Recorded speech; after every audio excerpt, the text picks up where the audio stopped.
نحمده ونصلي على رسوله الكريم أما بعد فأعوذ بالله من الشيطان الرجيم بسم الله الرحمن الرحيم قد نرى تقلب وجهك في السماء فلنولينك قبلة ترضاها فول وجهك شطر المسجد الحرام وحيث ما كنتم فولوا وجوهكم شطره وإن الذين أوتوا الكتاب ليعلمون أنه الحق من ربهم وما الله بغافل عما يعملون ولئن أتيت الذين أوتوا الكتاب بكل آية ما تبعوا قبلتك وما أنت بتابع قبلتهم وما بعضهم بتابع قبلة بعض ولئن اتبعت أهواءهم من بعد ما جاءك من العلم إنك إذا لمن الظالمين۔ تحقیق دیکھتے ہیں ہم آسمان کی جہت میں تیرے چہرے کے پھرنے کو، پس البتہ پھیر دیں گے ہم تجھے ایسے قبلہ کی طرف جو تجھے پسند ہے۔ پس اب پھیر اپنا چہرہ مسجد حرام کی جانب، اور جہاں کہیں ہو وہ تم، پس پھیرو تم اپنے چہروں کو اسی مسجد کی جہت میں۔ اور تحقیق وہ لوگ جن کو کتاب دی گئی، البتہ وہ جانتے ہیں کہ تحقیق یہ بات حق ہے ان کے رب کی جانب سے، اور اللہ تعالی نہیں ہے غافل ان چیزوں سے جو وہ عمل کر رہے ہیں۔ اور البتہ اگر دیں آپ ان لوگوں کو جن کو کتاب دی گئی ہر قسم کی نشانی، تو نہیں پیروی کریں گے وہ آپ کے قبلے کی، اور نہ ہی آپ پیروی کرنے والے ہیں ان یہود و نصارہ کے قبلے کی، اور نہ ہی ان میں سے بعض کے قبلے کے پیروی کرنے والا ہے۔ اور البتہ اگر پیروی کریں گے آپ ان کی خواہشات کی بعد اس کے کہ آ چکا آپ کے پاس علم، تحقیق اس وقت آپ ہو جائیں گے ظالموں میں سے۔ صدق اللہ العظیم وصدق رسولہ النبی الکریم ونحن علی ذلک من الشاہدین والشاکرین والحمد للہ رب العالمین۔ اللہم صلی علی سیدنا محمد النبی الأمی وعلی آلہ واصحابہ وسلم تسلیما۔ برادران محترم، مسئلہ چل رہا ہے تحویل قبلہ کا۔ میں نے جیسے عرض کیا تھا گزشتہ دروس میں کہ حضور نبی کریم صلی اللہ علیہ وسلم کی صفات میں سے سابقہ کتابوں کے اندر نبی القبلتین کی ہے کہ آپ اپنی زندگی کے اندر عبادات میں دونوں قبلوں کی طرف اپنا رخ فرمائیں گے، یعنی بیت اللہ کی طرف بھی اور بیت المقدس کی طرف بھی۔ اور آپ صلی اللہ علیہ وسلم نے مکی زندگی کا اکثر حصہ، بلکہ یوں کہو مکی زندگی کا تمام حصہ جو عبادت کی تو بیت اللہ کی طرف، جب ہجرت فرمائی مدینہ کی طرف تو پھر اللہ تبارک و تعالی کے حکم سے بیت اللہ کی بجائے مسجد اقصیٰ کی طرف اپنی نمازوں کے اندر رخ کیا، متوجہ ہوئے 16-17 ماہ تک، تمام صحابہ بھی اہل ایمان بھی۔ اب یہ جو حکم تھا بیت المقدس کی طرف رخ کرنے کا، یہ حکم قرآن میں کہیں بھی نہیں آیا، البتہ یہ حکم حدیث رسول میں ہے۔ اس لیے حضرات اہل سنت فرماتے ہیں کہ حدیث رسول بھی حجت ہے، کہ کئی شرعی احکام ایسے ہیں کہ ان کا تعلق احادیث طیبہ کے ساتھ ہے، اگر آپ حدیث کا انکار کریں گے تو پھر آپ ان دینی احکامات سے محروم ہو جائیں گے۔ تو آج دنیا میں جہاں اور فتنے ہیں، وہاں اس قوم اور طبقے کا فتنہ بھی ہے جو اپنے آپ کو اہل قرآن کہتا ہے کہ ہمیں قرآن کافی ہے، قرآن کے علاوہ ہمیں کسی اور چیز کی ضرورت نہیں ہے، یہ حدیث پر اعتماد نہیں ہے کہ حضور علیہ السلام کے دور میں تو لکھی نہیں گئی تھی، امت کو مختلف شکوک و شبہات میں ڈالتے ہیں۔ جبکہ دوسری طرف اہل سنت کا تابعین کے دور سے لے کر آج تک اتفاق ہے، تمام ائمہ اربعہ دنیا اسلام جن کی مقلد ہے ان کا موقف یہی ہے کہ جس طرح قرآن ایک حجت شرعیہ ہے، اسی طرح قرآن کے بعد دوسرا درجہ رسول اللہ صلی اللہ علیہ وسلم کی حدیث طیبہ کا ہے کہ تمام احادیث طیبہ بھی حجت شرعیہ ہے۔ اب اس کے پیش نظر حضور نبی کریم صلی اللہ علیہ وسلم نے 16-17 ماہ بیت المقدس کو قبلہ بنایا۔ اب اس میں ایک حکمت یہ بھی تھی، کیونکہ مدینہ کے اندر جو قبائل آباد تھے ان میں سے اکثر قبیلے یہود کے تھے، خاص طور پر بڑے 3 قبائل تھے یہود کے، ایک بنو نذیر، دوسرے بنو قریظہ اور تیسرا بنو قینقاع۔ یہ بڑے قبائل تھے مدینہ کے اطراف کے اندر۔ تو آپ صلی اللہ علیہ وسلم نے جب بیت المقدس کی طرف رخ کیا اپنے نمازوں میں، تو اس میں یہ احتمال تھا کہ ان کے قبلے کی طرف متوجہ ہونے کی وجہ سے وہ یہود اسلام کے قریب آئیں، رسول اللہ صلی اللہ علیہ وسلم کے ساتھ مل بیٹھیں، آپ کی دینی احکام کو سمجھنے کی کوشش کریں، اور اس قربت کی وجہ سے شاید اللہ تعالیٰ ان کو دین اسلام کی طرف ہدایت دے دیں اور یہ عمل ان کی ہدایت کا ذریعہ بن جائے۔ لیکن وجہ کیا تھی کہ حضور علیہ الصلاۃ کی طرف سے تو مدارات یا مروت ہوئی، لیکن یہود میں ہدایت کا پہلو نہیں تھا، ہدایت کی طلب نہیں تھی، بلکہ ان میں ضد کا عنصر غالب تھا۔ حضور علیہ السلام کی ذات کے ساتھ حسد غالب تھا۔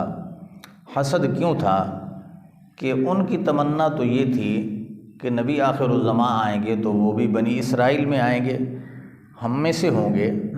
لیکن جب اللہ تبارک و تعالی نے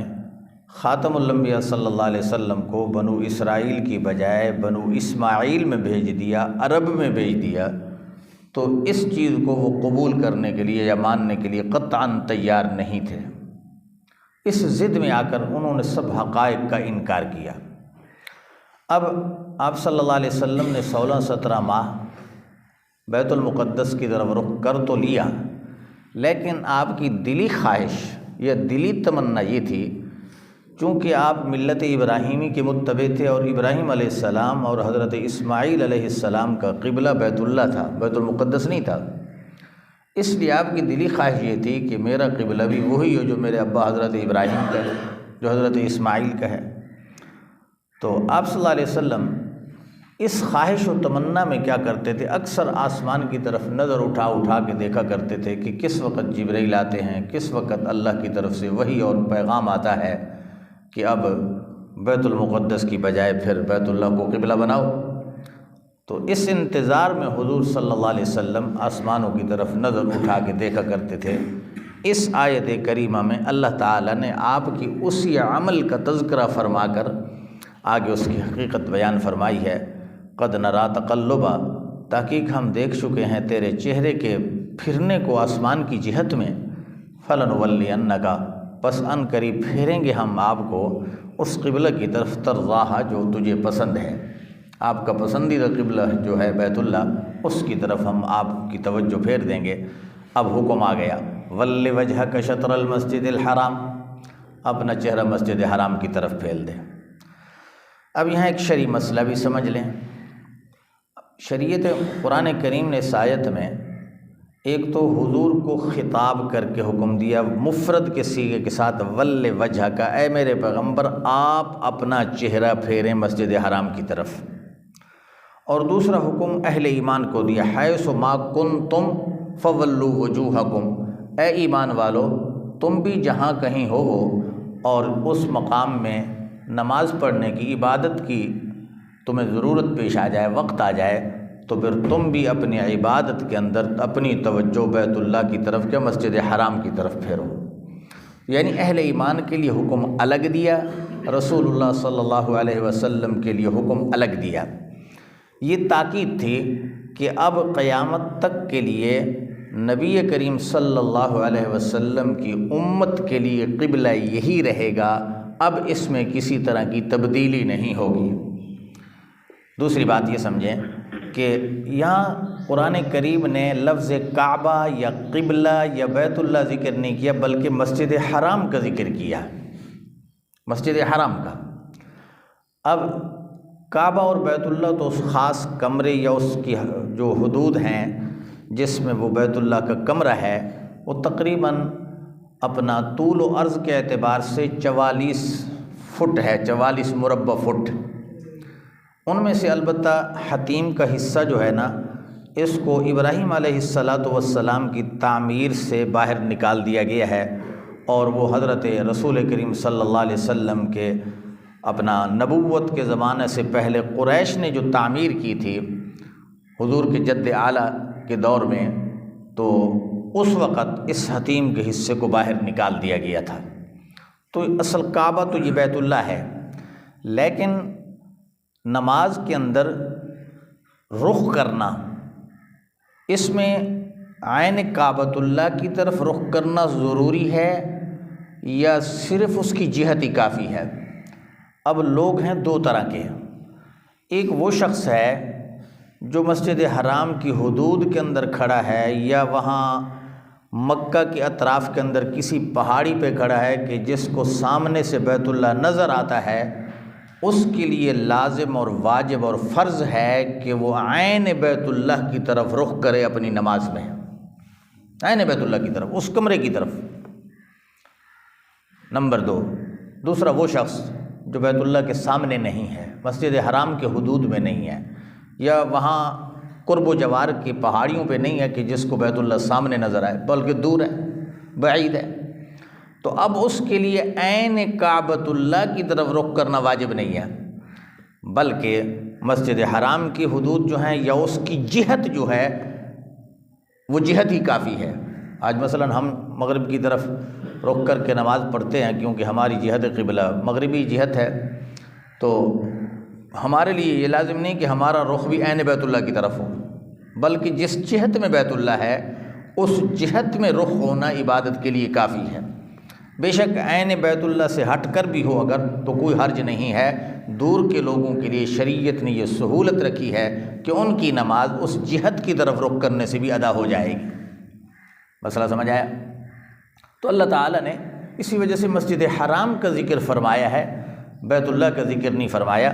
کہ اپنے رخ کو مسجد حرام کی طرف پھیر لو، اور اے ایمان والو حیث ما کنتم، جہاں کہیں ہو وہ تم، فولوا وجوہکم شطرا، پس پھیرو اپنے چہروں کو شطرہ، اسی مسجد حرام کی جہت میں۔ وَإِنَّ الَّذِينَ أُوتُوا الْكِتَابَ، جن لوگوں کو کتاب دی گئی، مراد ان اہل کتاب سے یہود و نصارہ ہیں، لَيَعْلَمُونَ أَنَّهُ الْحَقُّ، البتہ وہ جانتے ہیں کہ تحقیق یہ بات حق ہے۔ یہ بات کیا ہے؟ یعنی تحویل قبلہ کا ہونا یا رسول کریم صلی اللہ علیہ وسلم کا اور آپ کی امت کے لیے جہت قبلہ کا بیت اللہ ہونا، بیت اللہ کا جہت قبلہ ہونا، یہ ایک امر خداوندی ہے، یہ اہل کتاب کو پتہ ہے، علم ہے، لیکن اہل کتاب علم کے باوجود اس حقیقت کو ماننے کے لیے تیار نہیں ہے، اس حقیقت کا انکار کرتے ہیں۔ وَمَا اللَّهُ بِغَافِلٍ عَمَّا يَعْمَلُونَ، اور اللہ غافل نہیں ہے، بے خبر نہیں ہے اس چیز سے جو یہ لوگ عمل کر رہے ہیں۔ وَلَئِنْ أَتَيْتَ الَّذِينَ أُوتُوا الْكِتَابَ بِكُلِّ آيَةٍ مَا تَبِعُوا قِبْلَتَكَ، باقی یہ کہ یہ اہل کتاب جو ہیں، یہود ہوں یا نصارہ، آپ صلی اللہ علیہ وسلم سے خطاب ہے کہ اگر آپ ان کے پاس دنیا جہان کی ہر قسم کی وہ نشانی جو آپ کی نبوت کی دلیل بن سکے، ان کی فرمائشی دلیل ہو، ان کا منہ مانگا مطالبہ ہو، وہ بھی پورا کر دینا،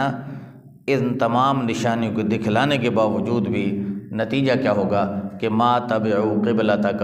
یہ یہود اور نصارہ آپ کے قبلہ کی پیروی کرنے والے نہیں ہیں، یعنی یہ کبھی بیت اللہ کو قبلہ ماننے کے لیے تیار نہیں ہے۔ مطلب کیا ہے کہ وہ آپ کی ملت پہ نہیں آئیں گے، وہ اسلام کو قبول کرنے کے لیے تیار نہیں ہے۔ آپ کی ملت کو قبول کرنا تو یہ ہے نا کہ وہ آپ کی ملت کو بھی قبول کریں، آپ کے قبلہ کو بھی قبول کریں۔ پھر دنیا میں میرے بھائیو ایک اور اعزاز دیکھو اس امت محترمہ کا، جو اللہ تعالیٰ نے اس امت کو اعزاز بخشا ہے نا، وہ بہت بڑا اعزاز ہے۔ وہ یہ کہ اللہ تبارک و تعالیٰ نے اس امت کو رسول وہ دیا ہے جو ساری کائنات سے افضل ہے، تمام انبیاء اور رسل سے افضل الرسل ہمارا نبی ہے۔ نمبر 2، ہمارے نبی کے توسط سے اس امت کو اللہ تعالیٰ نے جو مذہب اسلام عطا فرمایا، یہ مذہب اسلام کائنات کے سب مذاہب سے افضل ہے، افضل المذاہب۔ نمبر 3، اس امت کو اللہ تبارک و تعالی نے وحی کے ذریعے سے جو کتاب مقدس یہ قرآن عطا فرمائی ہے، یہ کتاب دنیا کی ساری کتابوں سے افضل ہے، افضل الکتب۔ اسی طرح اس امت کو اللہ تبارک و تعالی نے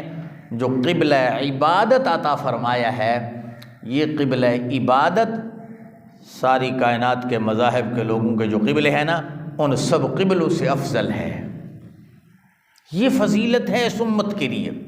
اسی طرح ایک بات یہاں آ گئی تو اور بھی سمجھ لو، ایک ہے قبلہ عبادت اور دوسرا ہے قبلہ ہدایت۔ اس امت کے لیے قبلہ عبادت بیت اللہ شریف ہے، اور قبلہ ہدایت پتہ ہے کیا ہے؟ قبلہ ہدایت رسول اللہ کے صحابہ کہ رسول اللہ کے صحابہ جیسا ایمان امت کا ہوگا تو معتبر ہے، اگر امت کے لوگوں کا ایمان صحابہ جیسا نہیں ہے تو پھر اللہ کے قابل قبول نہیں ہے۔ تو اپنی ہدایت کو صحابہ کے ایمان پہ جانچو، اگر تمہاری ہدایت و ایمان ان کے مطابق ہے تو خوشی کا اظہار کرو، شکر ادا کرو خدا کا۔ اور قبلہ ہدایت جو ہے کائنات میں دیکھا جائے نا، اس امت کے لیے یہ بھی تمام دنیا کے لوگوں سے افضل ہے۔ تو اللہ تعالیٰ نے اس امت کو تو نوازا ہے، اے کاش ہم اپنے اس مقام عظمت کو پہچان لیں کہ ہمیں اللہ تعالیٰ نے کیا مقام عظمت عطا فرمایا، اور ہم کن چیزوں کے پیچھے پڑ گئے، ہم کن خرافات کے پیچھے پڑ گئے۔ کہتے ہیں نا کہ یہ امت روایات میں کھو گئی اور حقیقت خرافات میں کھو گئی۔ اللہ تعالیٰ ہمیں اپنی عظمت رفتہ کو سمجھنے اور اس کے مطابق قرآن و سنت کے ساتھ تعلق نصیب فرمائے، تاکہ ہمیں وہ مقام عظمت کا استحضار ہو، اور اللہ تبارک و تعالیٰ کے جب اس کے حضور پیش ہوں تو پھر ہماری وہی اہمیت، وہی عظمت اور مقام ہو۔ وہ اسی صورت میں ہوگا جب ان تمام حدود شریعت کی ہم اتباع کریں گے۔ تو بہرحال اللہ تعالیٰ فرماتے ہیں ما تبعوا قبلتک، اگر آپ دے دیں ان اہل کتاب کو سب کی سب نشانیاں، ما تبعوا تو نہیں پیروی کریں گے وہ آپ کے قبلہ کی، وما انت بتابع قبلتہم، اور نہ ہی آپ پیروی کرنے والے ہیں ان کے قبلہ کی، وما بعضهم بتابع قبلۃ بعض، اور نہ ان اہل کتاب میں سے بعض دوسرے بعض کے قبلہ کی پیروی کرنے والے ہیں۔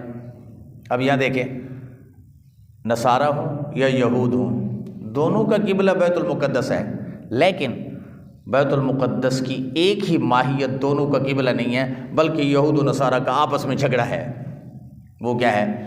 یہود کہتے ہیں بیت المقدس کا مقام صخرہ یا قبۃ الصخرہ یہ ہمارا قبلہ ہے، اور نصارہ کہتے ہیں کہ قبۃ الصخرہ کی شرقی جہت جو ہے نا یہ ہمارا قبلہ ہے۔ تو یہود نصارہ کے قبلہ کو ماننے کے لیے تیار نہیں ہے، اور نصارہ یہود کے قبلے کو ماننے کے لیے تیار نہیں ہے۔ قرآن کی یہ آیت کا جز اسی کی حقیقت کو کھول رہا ہے۔ ما تبعوا وما بعضهم بتابع قبلۃ بعض، بعض سے مراد، پہلے بعض سے مراد یہود ہیں، دوسرے سے مراد نصارہ ہیں، کہ ان میں سے بعض کے قبلے کو ماننے کے لیے تیار نہیں ہے۔ وَلَئِنِ اتَّبَعْتَ أَهْوَاءَهُمْ، آخر میں آپ صلی اللہ علیہ وسلم کو خطاب کیا گیا کہ اگر آپ ان کی پیروی کریں گے، پہلے بھی میں نے بتایا تھا کہ اس طرح کا خطاب جہاں رسول اللہ کو ہوتا ہے تو حقیقت میں امت کو بتانا مقصود ہوتا ہے، رسول اللہ کی ذات مقصود نہیں ہوتی، کیونکہ حضور کی ذات سے تو ممکن ہی نہیں ہے کہ آپ اپنی ہدایات وحی کو چھوڑ کر یہود کی پیروی کریں یا نصارہ کی پیروی کریں، ممکن ہی نہیں ہے۔ امت کے اندر ممکن ہے، اس لیے خطاب حضور کو ہے لیکن مقصود امت ہے۔ وہ کیا کہ اگر آپ نے پیروی کی ان کی خواہشات کی، من بعد ما جاءک من العلم، بعد اس کے کہ آ چکا آپ کے پاس علم،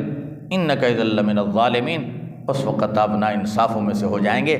آج ہمیں غور کرنا چاہیے کہ ہم اپنی معاشرت میں، اپنے معاملات میں، اپنی عبادات میں کہیں یہود اور نصارہ کی لین پہ تو نہیں چل رہے، ان کی خواہشات کی تکمیل تو نہیں کر رہے۔ اگر ہم ان کے پیچھے کر رہے ہیں تو میرے بھائیو پھر ایمان کی فکر کرو۔ اللہ تعالی ہمارے ایمان کی حفاظت فرمائے۔ وآخر دعوانا ان الحمد للہ رب العالمین۔